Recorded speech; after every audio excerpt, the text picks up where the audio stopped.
Pour comprendre la position topographique de l'ovaire, de sa vascularisation tout particulièrement lymphatique, il faut se rapporter à la morphogénèse sur une coupe horizontale de l'embryon dont voici l'arrière et le côté droit, avec l'esquisse du rachis et de chaque côté du rachis le mésonéphros. Ce corps de Wolf va être en rapport avec le canal du pronéphros, le canal de Wolf, qui va d'ailleurs capter au passage les tubes mésonéphrotiques, et ce mésonéphros va être au contact de la crête germinative de Valdeyer, où se trouvent les ébauches de la gonade primitive. Ce parenchyme germinal gonadique peut déjà expliquer pourquoi, dans certains cas, nous décrirons dans les tumeurs de l'ovaire des tumeurs du tissu de Leydig et de Sertoli qui sont des aberrations de ce parenchyme. Et puis pourquoi également, parfois, un morceau d'ovaire en situation ectopique va également être à l'origine de certaines tumeurs. Nous sommes ici avec du côté latéral gauche l'aorte abdominale primitive, avec du côté prérachidien latéral droit la veine cave inférieure, et par rapport au tube entoblastique qui se trouve en situation intracélomique, intrapéritonéale, la gonade primitive est-elle au contraire en situation sous-extra-rétro-péritonéale. Le feuillet célomique va se réfléchir comme tel, et c'est lui-même qui a induit de chaque côté les canaux de Müller qui vont être à l'origine des oviductes et de la formation utérine. Par rapport à l'artère à destinée digestive, voilà les artères à destinée rénale et les artères à destinée gonadique qui prendront donc naissance en regard de la future vertèbre L2, de même que les veines gonadiques se draineront dans cette région L2 de ces gros vaisseaux rétropéritonéaux. À signaler que de chaque côté et vers l'arrière, la chaîne orthosympathique latérovertébrale de la crête ganglionnaire latérorachidienne a migré, certes, a migré pour donner les cellules phéochromes des capsules surrénales, mais va pouvoir éventuellement migrer à l'intérieur de la gonade femelle et être ainsi à l'origine de certains dysembryome, de certaines tumeurs qui ne sont pas des tumeurs de l'ovaire, qui sont des tératomes par persistance de tissus embryonnaires primitifs. Voilà la grande cavité célomique, et l'ovaire ne va pas rester dans cette position lombale d'origine. Sur une vue de face, dont voilà la portion crâniale et la moitié droite, nous allons schématiser ici la migration de cette gonade femelle qui était donc rattachée primitivement au futur plancher rénal et qui va descendre en suivant un véritable rail de glissement qu'est le gubernaculum gonadique, qui est le ligament périnéal de la gonade. Le long de ce rail de glissement, l'ovaire va s'arrêter en route pour rester en situation intrapelvienne par opposition à ce qui se passe chez l'embryon mâle. Voici l'orifice du canal inguinal que traverse ce ligament gubernaculaire qui vient dans l'épaisseur de la grande lèvre de la vulve.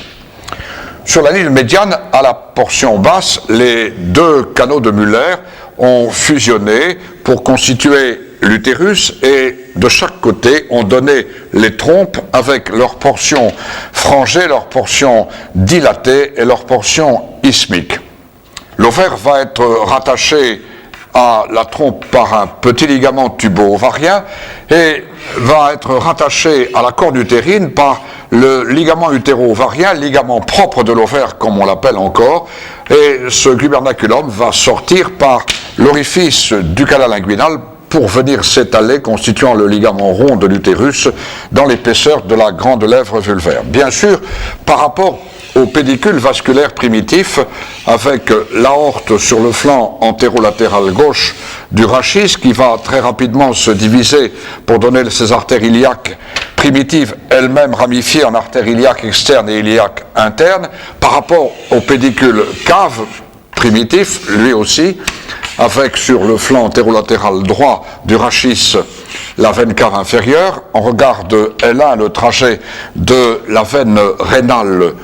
gauche qui va passer dans la fourche de la pince artérielle de l'artère mésentérique supérieure. Eh bien, les vaisseaux gonadiques vont donc descendre en suivant cette migration de l'ovaire, en suivant ce ligament suspenseur de la gonade, ce ligament diaphragmatique de la gonade, mais dans la portion pelvienne, l'utérus va recevoir sa vascularisation à partir de l'artère hypogastrique. L'artère utérine va abandonner une artère du ligament rond, va abandonner l'artère tubaire interne qui va abandonner un petit rameau ovarien, va abandonner le rameau ovarien de l'ovaire, de la vascularisation propre de l'ovaire, avec les anastomoses dont la variabilité ont été étudiées par Mocco et Rouvillois, et donnant ici une balance entre ces deux apports. Il est donc tout à fait logique que l'ovaire, qui est descendu de la région lombale, va tirer ses pédicules trophiques de cette région L2 et que tout à l'heure les lymphatiques essentiels de l'ovaire que nous verrons viennent se drainer maintenant dans cette région rétro-cœliaque, rétro-duodéno-pancréatique de Louchka en regard de L2. Mais par cet apport venu des pédicules hypogastriques pelviens, il est également logique que certains lymphatiques de l'ovaire viennent se drainer au niveau des fourches iliaques, voire même au niveau de la bifurcation aortique, que certains de ces lymphatiques viennent eux aussi dans le ligament rond, au niveau du triangle de Scarpa. Lorsque on va pratiquer la coupe transversale de l'ovaire, il s'agit d'une glande en forme d'amande qui va présenter à l'examen direct deux régions très différentes. D'une part, au centre, le bulbe de l'ovaire, qui est la portion médulaire de l'ovaire, au niveau de laquelle arrivent les éléments trophiques essentiels, les pédicules vasculaires et lymphatiques, bien sûr, et nerveux. Et au contraire, la partie périphérique, la corticale de l'ovaire, qui va être marquée par la zone germinale, où les follicules de De Graaf vont progressivement arriver à maturité, supportés par la granulosa basale, supportés par les couches thecales. Comme nous l'avons expliqué, le péritoine, le cellum primitif, va initialement recouvrir l'ovaire, le laissant en situation rétrocélomique, mais la crête germinative primaire va dégénérer, va être remplacée par les cordons sexuels secondaires de Waldeyer, de Valentin Pfluger, ici, qui vont être à l'origine de la situation intrapéritonéale, intracélomique de l'ovaire. La ligne de réflexion du péritoine autour du hile va correspondre à la ligne de phare et les tumeurs ovariennes sont à 85% des tumeurs venues de cet épithélium ovarien d'origine péritonéale, d'origine célomique. C'est la raison pour laquelle aussi les tumeurs ovariennes vont très fréquemment s'accompagner d'une ascite, vont très fréquemment disséminer au niveau du péritoine. Au niveau des annexes de l'ovule, dans les follicules de De Graaf, la granulosa ou les TEC seront à l'origine d'environ 5% des tumeurs, le reste des tumeurs ovariennes étant au contraire ces dysembryomes, ces tératomes que nous évoquions tout à l'heure. Pour bien comprendre la position dans le petit bassin de l'ovaire, je vais maintenant vous représenter une vue endopelvienne du dessus, dont voilà la ligne médiane, la face ventrale et le côté latéral gauche, et voilà le détroit supérieur avec en arrière le sacrum. Dans cette cavité pelvienne, nous allons figurer les trois loges viscérales en commençant vers l'avant, premièrement par la loge urinaire représenté par la vessie qui se prolonge vers le haut par l'ouraque. La deuxième loge médiane est la loge génitale et sur la vessie se trouve en antéflexion avec une légère latéroversion droite l'utérus dont le fond ici est couché sur la face supérieure de la vessie dont l'isthme mène maintenant en arrière à la partie du vagin qui apparaît comme un manchon dans lequel se trouve emmanché l'utérus avec le cul-de-sac vaginal qui remonte beaucoup plus haut ici en arrière. Enfin, la troisième et dernière loge viscérale de ce pelvis est constituée par le rectum dont voici la coupe. En arrière du rectum, sur la ligne médiane se trouve l'artère sacrée moyenne, véritable terminale de l'aorte avec ses veines comitantes. Sur le côté se trouve la chaîne orthosympathique latérovertébrale sacrée, se trouvent également les racines sacrées et tout particulièrement la racine S2 ici qui va entrer dans la constitution entre autres du nerf pudendal et entre autres du nerf ischiatique. Les pédicules trophiques vont être représentées d'abord par leurs éléments artériels. À gauche, l'artère iliaque primitive va se diviser pour donner l'artère iliaque externe, laquelle va se diriger sous l'arcade fémorale et pour donner l'artère iliaque interne, l'artère hypogastrique, l'artère du pelvis, laquelle va abandonner l'artère ombilico-vésicale et une artère pariétale qui aura aussi son importance, c'est l'artère obturatrice qui se dirige là vers le foramen obturé, accompagnée qu'elle est par le nerf obturateur issu de L2, L3 et L4 qui va lui aussi constituer un rapport important de l'ovaire. Du côté droit, au contraire, la bifurcation de l'artère iliaque primitive a été plus précoce. Nous allons simplement l'esquisser. Voici l'artère iliaque externe, voici l'artère iliaque interne, qui sont nettement déjà séparées l'une de l'autre. Les deux uretères vont maintenant descendre après leur fuseau lombal et dessiner la flexura marginalis de Schwalbe avant que de plonger dans le petit bassin en surcroisant donc ici du côté gauche l'artère iliaque primitive gauche, puis l'urtère va dessiner son fuseau pelvien en passant à 1,5 cm du bord latéral du cul-de-sac latéro-vaginal et va se diriger vers la face postérieure de la vessie dans lequel l'urtère va s'aboucher. Du côté droit, au contraire, le trajet de l'urtère voit celui-ci avec son inflexion marginale surcroiser et l'artère iliaque externe et l'artère iliaque interne. L'urtère va maintenant être en rapport, bien sûr, avec les éléments annexiels. Et nous allons dessiner sur la moitié droite du dessin, à partir de la corde utérine, le départ de la trompe avec sa portion isthmique de Henle, avec sa portion dilatée de l'ampoule de Markov et avec sa portion pavillonnaire périphérique qui constitue le classique morsus diaboli que voilà ici esquissé avec l'ostium abdominale de cette formation tubaire. La trompe ici mène bien sûr à l'ovaire qui se trouve ici chez une nullipare dans la fossette pariéto-ovarienne de Krauss qui est en situation pré-urétérale. L'ovaire va recevoir de la région lombale son ligament diaphragmatique, son ligament suspenseur, le rail de glissement évoqué tout à l'heure, va être rattaché à la trompe par le petit ligament tubo-ovarien et va être rattaché à la corde utérine par le ligament utéro-ovarien, par le ligament propre de l'ovaire, alors que de la corde utérine se détache vers l'avant, vers l'orifice profond du canal inguinal que voilà esquissé, le ligament rond de l'utérus. Nous allons au contraire, sur la moitié gauche, représenter la position des annexes de la trompe avec ses principales portions précédemment évoquées et de l'ovaire chez une multipare où la parité a amené alors la bascule de l'ovaire qui va se retrouver en situation beaucoup plus postérieure, en situation rétro-urétérique dans la fossette ovarienne postérieure décrite là par Claudius.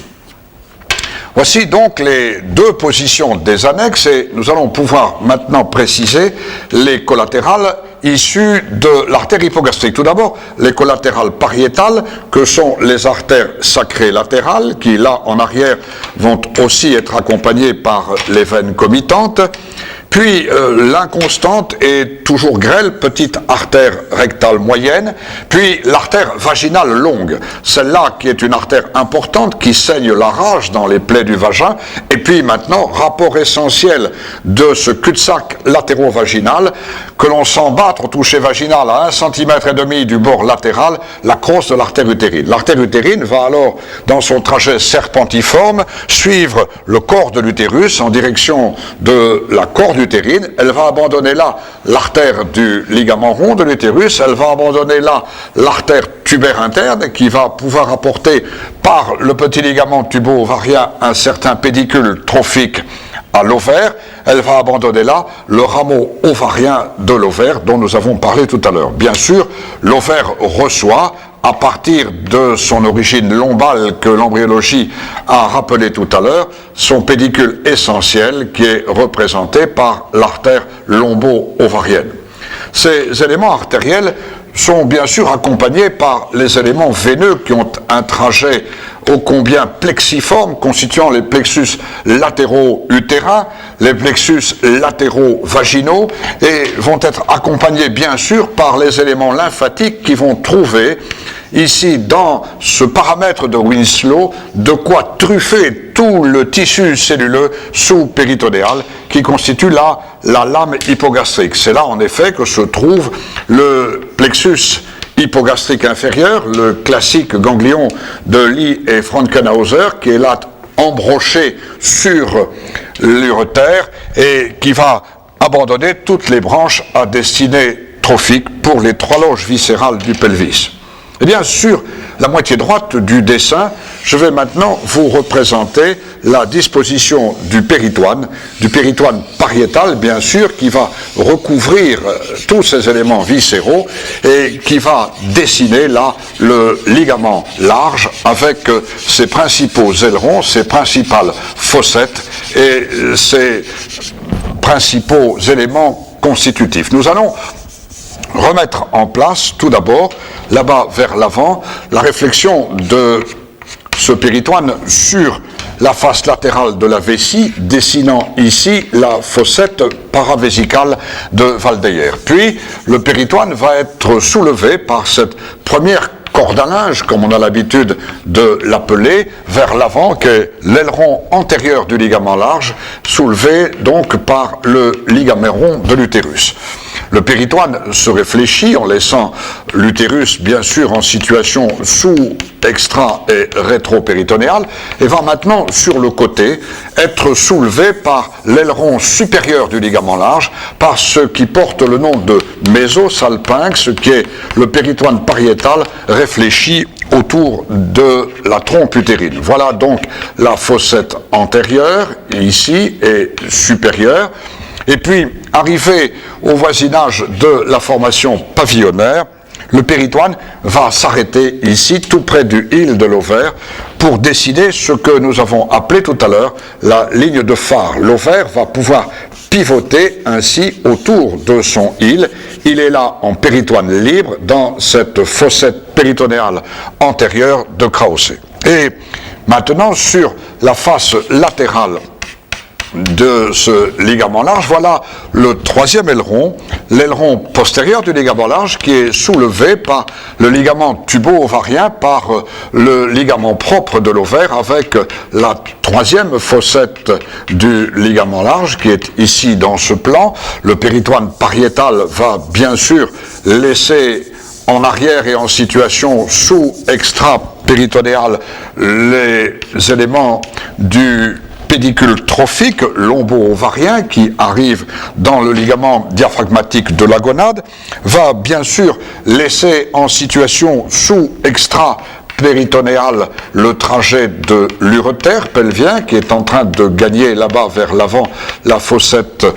postérieure, la face postérieure de la vessie. Voici la fossette la plus postérieure de ce ligament large, et puis le péritoine pariétal va maintenant plonger ici en arrière du vagin dans le classique cul-de-sac recto-génital de Douglas chez la femme,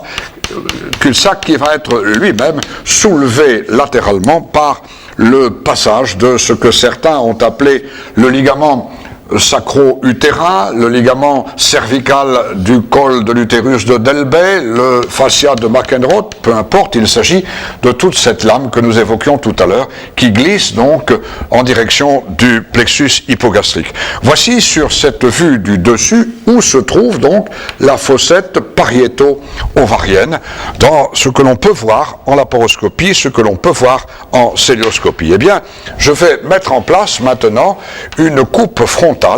passant grand A ici par cette fossette ovarienne sur la moitié droite, dont voici la ligne médiane, la portion crâniale et le côté latéral droit, avec l'os iliaque, avec la zone du détroit supérieur, avec à la face externe de l'os iliaque la cavité cotyloïde, et puis dans la partie la plus basse maintenant, le foramen obturé, limité en dessous par la branche ischio-pubienne.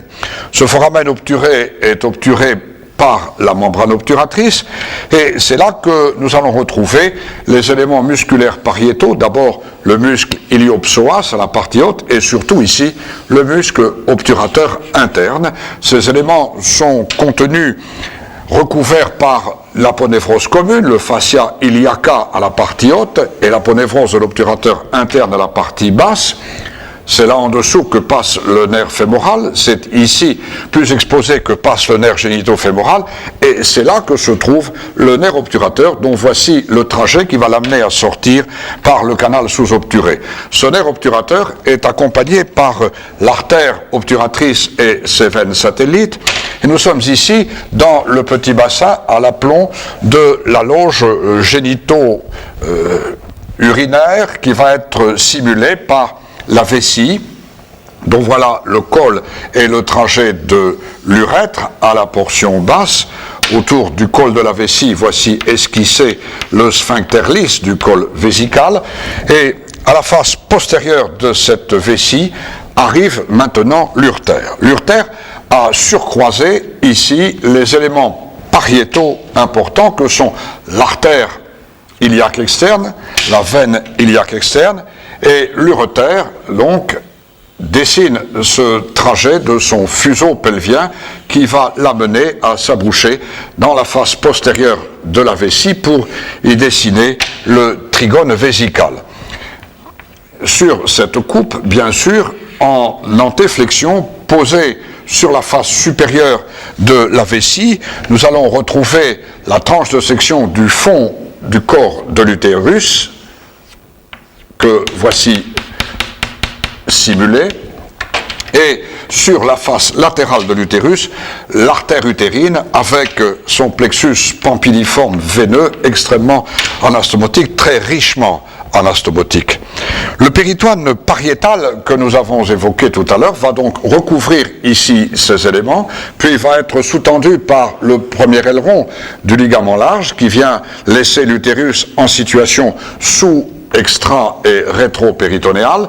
C'est le ligament large dont voici le deuxième feuillet, puis le péritoine pariétal va maintenant plonger sur la face latérale de la vessie. C'est là qu'il nous faut maintenant évoquer le diaphragme pelvien essentiel, représenté par le muscle levator-ani, par le muscle de l'entonnoir pelvien, le muscle de la statite pelvienne, qui, en s'insérant sur l'aponévrose de l'obturateur interne, détermine l'arcade du releveur, qui va être recouvert par son aponévrose et qui va recevoir ici le fascia pelvis, l'arc endopelvien, dont les principaux feuillets s'étalent sur la face latérale de la vessie, mais surtout viennent maintenant latéralement sous-tendre le cul-de-sac péritonéal latéro-vésical. C'est là que passeraient en dedans les éléments ombilico-vésico-nourriciers. Eh bien, le péritoine va laisser l'urtère en situation extra-péritonéale, bien sûr, et voici la fossette pariéto-ovarienne. L'ovaire va se retrouver ici, dans cette fossette, dans le péritoine. C'est là que va se faire en péritoine libre la ponte ovarienne, et l'ovaire se trouve, vous le voyez, au voisinage des pédicules obturateurs, ce qui va expliquer l'irradiation des douleurs chez les femmes nullipares qui vont avoir un kyste de l'ovaire, une tumeur de l'ovaire, alors que chez la multipare, l'ovaire étant beaucoup plus postérieur, la symptomatologie sera plus fréquemment une sciatalgie. Nous sommes bien sûr ici en état de comprendre pourquoi certains lymphatiques de l'ovaire vont venir se drainer le long des pédicules hypogastriques, le long des pédicules utérins, le long des pédicules obturateurs, le long des pédicules iliaques. Et nous allons évoquer à la partie supérieure, ici du côté droit, le bas-fond sécal avec l'appendice qui se trouve en situation intrapéritonéale et entre l'appendice et l'ovaire droit, l'existence d'un ligament, d'une adhérence qui est le ligament appendiculo-ovarien décrit par Clado, qui explique que certains drainages lymphatiques puissent se faire et donc certaines métastases de tumeurs de l'ovaire à droite puissent se faire dans ce bas-fond sécal et le long de l'artère mésentérique supérieure. Au contraire, du côté gauche, voici l'ovaire dans cette même position qui est là en relation intime avec la boucle du côlon sigmoïdien, lui aussi en situation intrapéritonéale viscérale, et l'existence entre cette boucle du sigmoïde et l'ovaire gauche maintenant, d'un ligament qui est sigmoïdo-tubo-ovarien, qui a été décrit par Ionesco, et qui va également expliquer que certaines tumeurs de l'ovaire puissent maintenant métastaser au niveau de cette boucle sigmoïdienne et entraîner des adénopathies sur le territoire maintenant de l'artère mésentérique inférieure. Bien, pour terminer, je vais figurer une vue de face par rapport à l'axe rachidien et à la cavité pelvienne. Voici la portion crâniale et le côté latéral droit, l'esquisse du mât rachidien, vue de face tout d'abord des pédicules vasculaires, l'aorte abdominale qui sur le flanc latéral gauche va se diviser à peu près en L3, L4 pour donner ensuite ces artères iliaques primitives qui vont se bifurquer en iliaque externe et iliaque interne. Sur le flanc latéral droit de cet axe rachidien, la veine cave inférieure, qui est née de la confluence des veines iliaques primitives droite et gauche, la veine cave inférieure qui reçoit les veines rénales et qui, en L1, nous l'avons dit tout à l'heure, va recevoir la veine rénale gauche, qui passe en dessous de cette pince de l'artère mésentérique supérieure. Voilà, au contraire, au-dessus, le tronc cœliaque de Louchka en regard de TH12, et voici en regard de L3 le départ de l'artère mésentérique inférieure. Nous allons ici évoquer la position de l'ovaire qui est en situation pelvienne, bien sûr, à droite comme à gauche, et l'ovaire qui se trouve en relation avec les annexes et la portion pavillonnaire de la trompe, dont voilà l'abouchement esquissé à l'aplomb du fond du corps utérin. Comme l'embryologie nous l'a appris tout à l'heure, c'est le long de ce ligament diaphragmatique de la gonade, ligament suspenseur de la gonade, que vont arriver les pédicules trophiques à partir de L2, artériel d'abord, veineux ensuite, la veine lombo-ovarienne droite se drainant en oblique dans la veine cave inférieure, la veine lombo-ovarienne gauche se drainant en angle droit dans la veine rénale gauche. Mais, comme nous l'avons également expliqué tout à l'heure, il y a ici le pédicule utérin de chaque côté qui va abandonner une partie de la vascularisation de l'ovaire, qui va abandonner l'artère tubaire interne, qui va abandonner vers l'avant l'artère du ligament rond, qui va, elle, passer à l'intérieur de ce canal inguinal. Bien, les lymphatiques de l'ovaire sont représentés tout d'abord par une série de petits éléments qui viennent au niveau du hile de l'ovaire dans les premiers relais ganglionnaires lymphatiques et ceux de chaque côté. Et les études qui ont été menées par Rouvière, entre autres, par Papamiltiades, ensuite montrent que ces lymphatiques vont se drainer de façon prioritaire le long des pédicules lombo-ovariens. Ces lymphatiques à droite viennent faire relais dans 2 à 3 gros nœuds lymphatiques situés en regard de L2, L3 sur le flanc antéro-latéral droit de la veine cave inférieure. Ces lymphatiques à gauche, au contraire, vont se drainer dans 4 ou 5 gros nœuds lymphatiques qui sont un peu plus haut situés en regard de L1, en regard de L2,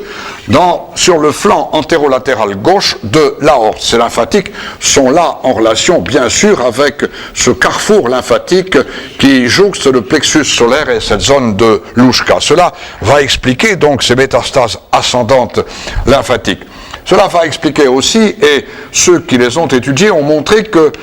ces lymphatiques n'ont pas beaucoup de valvules. Et le flux lymphatique va donc pouvoir se faire dans les deux sens, expliquant que certaines tumeurs d'origine digestive, d'origine biliaire, d'origine gastrique ou duodénale puissent métastaser dans l'ovaire, comme la classique tumeur de Kluckenberg le démontre. Mais bien sûr, ces lymphatiques, comme nous l'avons expliqué tout à l'heure avec le paramètre de Winslow, vont se drainer aussi à l'aplomb de la partie latérale du paramétrium, dans les ganglions donc tributaires de l'artère utérine, vont pouvoir, nous l'avons dit, à l'aplomb du triangle de Scarpa, suivant l'artère du ligament rond, venir donner des adénopathies dans ce trigone fémoral, vont ensuite donner des adénopathies satellites à l'aplomb de l'artère hypogastrique, à l'aplomb de la fourche de bifurcation des artères iliaques, voire même dans les ganglions qui sont en regard du promontoire prérachidien. Voilà donc ce que l'organogénèse et la morphogénèse de cette godade permettaient de comprendre quant à sa topographie intrapéritonéale, quant à cette fossette pariéto-ovarienne qui était montrée là tout à l'heure, et quant à ces éléments trophiques dont les éléments lymphatiques représentent certainement les plus importants dans toutes les formations tumorales ovariennes.